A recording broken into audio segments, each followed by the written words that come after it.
শেরনোয়ানের সেই বিখ্যাত ডেলিভারির কথা মনে থাকার কথা সবারই। মাইক গ্যাটিংকে আউট করা সে বল সবার চোখে লেগে আছে এখনও। সেবার মাইক গ্যাটিং যেমন বুঝতে পারেননি লেগ স্টাম্পের ঠিক কতটা বাইরে থেকে বল টার্ন করে আউট হতে পারে, ঠিক তেমনি নেপাল বনাম বাংলাদেশের ম্যাচে ব্যাটার দীপেন্দ্র সিং আইরিও আজ করতে পারেননি অফ স্টাম্পের বাইরে পিচ করা বল অতটা টার্ন করে ঠিক লেগ স্টাম্পের বাইরে দিয়ে বের হয়ে যেতে পারে। আইরির মতো বুঝতে পারেননি লিটন দাসও। অ্যাটেম্পট না নিয়ে অনেকটা অবাক হয়ে তাকিয়েছিলেন। নির্বিকার ছিলেন রিশাদ নিজেও। অফ স্টাম্পের বাইরের বল সাধারণত এতটা টার্ন করে না, কিন্তু রিশাদের সে বল ফিরিয়ে নিয়ে গেছিল ব্ল্যাক অ্যান্ড হোয়াইটের যুগে।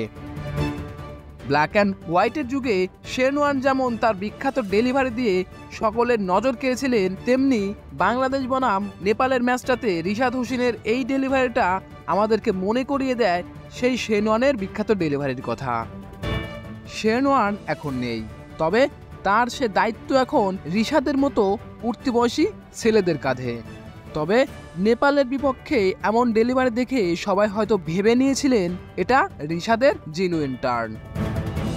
হার হামেশা এমন স্পিন হয়তো দেখা যাবে, কিন্তু বাস্তবতা হলো ভিন্ন। রিশাদ এটি ইচ্ছাকৃতভাবে করেননি। এর পিছনে লুকিয়ে আছে ছোট্ট একটা রহস্য, আর তা হলো পিচের সুবিধা নেওয়া পিচের টার্ন ব্যবহার করে বিশেষত ওই ডেলিভারিটা করতে পেরেছিলেন রিশাদ হোসেন। তো অল্প সময়ে এত সুনাম কামানোর পিছনে রিশাদের অসাধারণ ফর্ম ছিল বিহাইন্ড দ্য সিন। বাংলাদেশ দলে একজন স্পিনার দেখা মিললেও মিলত না অফ স্পিনারদের আধিক্য আর লেগ স্পিনারদের দুর্বলতার কারণে। আর সেসব বাধা সয় কাটিয়ে উঠেছেন রিশাদ হোসেন।